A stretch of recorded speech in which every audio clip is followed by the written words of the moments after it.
You walk into your local supermarket, the air filled with the faint, comforting scent of the bakery section. You grab a loaf from the shelf, trusting the rustic packaging, the images of golden wheat fields, and the bold claims of farmhouse quality or wholesome goodness. You believe you are buying a staple food that has sustained humanity for thousands of years: flour, water, yeast, salt. But the data suggests something entirely different. The loaf in your hand is not bread in the traditional sense. It is a chemically engineered foam, designed to survive for weeks without molding, formulated to bypass your body's natural satiety signals, and processed at speeds that strip away nearly every ounce of nutritional value. What you are actually holding is an ultra-processed industrial product that shares more DNA with a chemistry set than a bakery. But here is what is truly fascinating. The worst offenders aren't just the cheap bottom-shelf loaves you avoid. They are the premium household names you have trusted for decades. Let me show you how the UK bread industry has hijacked your breakfast. You're watching Protect Our Cart, exposing the supermarket lies. To understand why specific brands are dangerous to your health, we first need to understand the crime scene itself, the modern British baking industry. In the early 1960s, the UK underwent a radical transformation known as the Chorleywood bread process. Before this moment, bread took time. It required fermentation, a slow biological process where yeast broke down gluten and made nutrients bioavailable.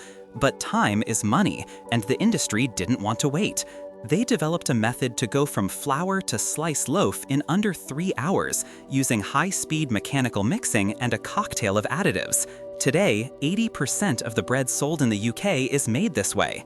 When you eat this rapid-rise bread, your body struggles to digest it because the gluten hasn't been properly broken down, leading to the bloating and lethargy so many of us assume is normal.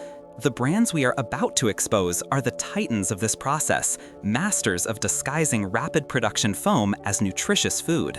The first offender on our list is a brand that has built its entire identity on nostalgia and health, yet delivers a product that is fundamentally deceptive: Hovis, specifically their Best of Both range. This loaf is a masterclass in psychological marketing.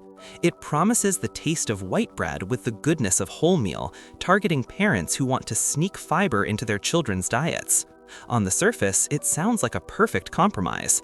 However, when you analyze the ingredient list and the processing method, the compromise is entirely on your health. To achieve that impossible texture, a white bread softness with wholemeal flour, Hovis relies heavily on dough conditioners and emulsifiers. You aren't just eating wheat, you are eating Datum, or E472E, an emulsifier derived from fat that strengthens the dough mesh so it can hold more gas and water. This is what gives the bread that unnatural cotton wool texture that dissolves instantly in your mouth. The problem with Best of Both is that it trains the palate, especially in children, to reject the density and texture of real food. Real wholemeal bread requires chewing. It has substance. This product bypasses the oral processing stage of digestion. Because it is so soft and airy, you chew it less, you eat it faster, and your brain doesn't register that you are full until you have overconsumed. Furthermore, to mitigate the bitterness of the bran and maintain that white bread sweetness, the sugar content is often manipulated. You are essentially feeding your family a product that mimics the nutritional profile of whole grains, but behaves metabolically like refined sugar. The wheat germ, the most nutritious part of the grain, containing healthy oils and vitamins, is often compromised or removed and added back in processed forms to prevent the flour from going rancid, stripping the whole out of wholemeal. But if you think Hovis is playing tricks with texture, the second brand on our list is playing a dangerous game with preservatives. We turn our attention to Warburton's, specifically the toasty white loaf. This is one of the best-selling bread products in the United Kingdom, famous for its ability to toast into a perfect rigid slice. But ask yourself, why does a loaf of Warburton's Toasty stay soft for over a week, sometimes 2, without a speck of mold? Real bread goes stale in 48 hours. The secret lies in the heavy use of preservatives like calcium propionate. While deemed safe by regulators, calcium propionate is a mold inhibitor that allows bread to sit in warehouses and on shelves for extended periods. It is the lifeblood of the industrial supply chain, but it is not food. The Warburton's Toasty Loaf is the epitome of the high glycemic index trap. The flour used is so highly refined, stripped of its bran and germ, that it hits your bloodstream with the speed of table sugar. When you eat 2 slices of this toast for breakfast, your insulin spikes dramatically, leading to a crash mid-morning that leaves you craving more carbohydrates. It is a cycle of addiction engineered by the very structure of the bread. Moreover, to achieve that signature toasty height and squareness, the gluten structure is modified with strong oxidizers during the mixing phase. You are eating a product designed for structural integrity, not human digestion. The waxiness you feel on the roof of your mouth when eating this bread untoasted is a hallmark of the Chorleywood process. Unsatisfying, gummy, and biologically confusing to your gut microbiome. As we move deeper into the aisle, we encounter a brand that markets itself as the sensible, lighter option, yet hides a cocktail of industrial additives. Kingsmill, particularly their 50/50 and soft white ranges. Kingsmill has faced financial turbulence in recent years, but their formula remains a staple in millions of homes. The issue here is the reliance on processing aids that do not always appear on the label. In the UK, if an enzyme is used to treat the flour but is denatured or used up during the baking process, it does not legally have to be listed as an ingredient. This is the clean label loophole. You might look at a Kingsmill loaf and see a relatively short list, but that list hides the industrial enzymes, phospholipases and amylases added to delay staling and maximize volume. These enzymes alter the starch structure of the bread to keep it soft. While the industry claims they are harmless, we are consuming bread with a modified starch structure that our ancestors never encountered. Furthermore, Kingsmill loaves are often heavily reliant on soya flour. While soya is a common ingredient, in industrial bread, it is used not for nutrition, but for its bleaching effect on the wheat flour and its ability to allow the addition of more water. You are paying for water weight held together by soya protein and gums. The soft white promise is essentially a promise of low satiety. You can eat 4 slices of a Kingsmill loaf and feel empty an hour later because the nutrient density is virtually non-existent. It is empty caloric energy, fortified with synthetic vitamins that are poorly absorbed by the body compared to the natural nutrients found in slow-fermented stone-ground flour. However, the deception takes a darker turn when we look at the bottom shelf. The 4th entry on our warning list is not a single brand, but a category that dominates the market. The supermarket value or saver white loaves, specifically from giants like Tesco, Miss Molly's, and Asda, Just Essentials. You might argue that these are necessary for tight budgets, and the economic reality is undeniable, but the cost of these 45p loaves is paid by your health. To produce bread at this price point, the ingredients are scraped from the absolute bottom of the global commodity barrel. The flour is often derived from high-yield wheat crops that are blasted with glyphosate, Roundup, right before harvest to dry them out. Traces of these herbicides frequently end up in the final product.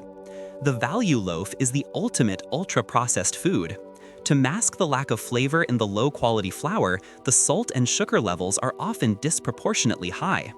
But the real horror story is the use of L-cysteine as a dough conditioner in the cheaper segments of the industry.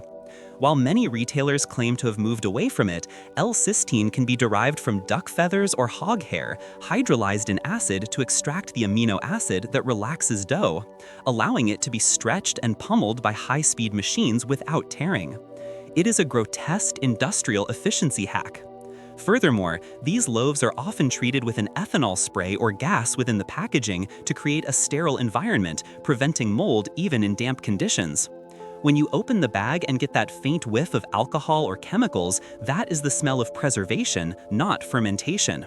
These loaves are nutritional voids, offering nothing but a glucose spike and a chemical burden on your liver and kidneys. Finally, we arrive at the most insidious entry on our list, the one that targets the health-conscious and the vulnerable. The major gluten-free commercial brands such as Genius or the standard free-from supermarket ranges. You probably believe that by switching to gluten-free, you are making a healthier choice. The marketing suggests it is cleaner, lighter, and better for your gut. But here is the counterintuitive reality. Unless you are a diagnosed celiac, commercial gluten-free bread is often significantly worse for you than the standard white loaf. To replicate the elasticity and structure of gluten, a miraculous protein network that holds bread together, manufacturers have to resort to a laboratory of hydrocolloids. Look at the ingredient list of a standard Genius loaf. It is often double the length of a wheat loaf. You will find xanthan gum, guar gum, hydroxypropyl methyl cellulose E464, and significant amounts of maize starch and rice flour. These starches are incredibly high on the glycemic index, often spiking blood sugar faster than table sugar. To make these dry, crumbly flours palatable, the fat and sugar content is frequently ramped up. You are trading a simple protein, gluten, for a complex matrix of binders, fillers, and refined starches. E464, specifically, is a semi-synthetic polymer used in tile adhesive and cement, yet it is the glue holding your healthy gluten-free sandwich together. Many people switch to these brands to cure bloating, only to find that the high levels of gums and additives cause just as much gastrointestinal distress as the gluten they were trying to avoid. It is a health halo that blinds consumers to the reality of ultra-processing. The common thread connecting Hovis, Warburton's, Kingsmill, the value ranges, and the commercial gluten-free giants is the complete abandonment of bread as a fermented food. Real bread is a pre-digested food. The yeast and bacteria do the hard work before you eat it. These brands have outsourced that work to your stomach, using chemicals to fake the results. They have prioritized shelf life over human life and profit margins over nutritional integrity. The softness they market as a luxury is actually a sign of degradation, a lack of structure, a lack of fiber, and a lack of substance. So, what happens when you stop buying these brands? What is the future of your shopping cart? The transition requires a shift in expectation. You need to look for bread that is heavy, bread that has a crust that fights back. Sourdough is not just a hipster trend, it is the original technology of bread. The long fermentation creates lactic acid, which lowers the glycemic index of the bread and makes the minerals in the flour absorbable. If you cannot afford artisan sourdough, the solution lies in reading the label with a forensic eye. Look for the E-free label, but be skeptical. Look for ingredients you recognize: flour, water, salt, yeast. Ascorbic acid, vitamin C, is acceptable, but anything ending in oil, 8, or heavily numbered should be a red flag. The supermarket bread aisle is a minefield of misinformation. The whole meal that is mostly white flour dyed brown with caramelized sugar. The seeded loaf that is just white bread with a sprinkling of linseed for aesthetics. The farmhouse loaf baked in a factory in an industrial estate in Slough. These brands rely on your apathy. They rely on you grabbing the same orange or blue bag because your parents did. But your health is not hereditary, it is a daily decision. By rejecting these 5 worst offenders, you are sending a signal that you demand food, not filler. You are refusing to pay for water, air, and emulsifiers. The next time you walk down that aisle, ignore the best of both claims. Ignore the toasty promise. Look past the gluten-free halo. Pick up the package, turn it over, and read the fine print. If the list looks like a chemistry exam, put it back. The most powerful vote you have is where you put your money. Do not let these brands colonize your pantry with their foam. Real bread nourishes, industrial bread merely fills. The difference is invisible to the eye, but your body knows the truth. Protect your cart and you protect your future.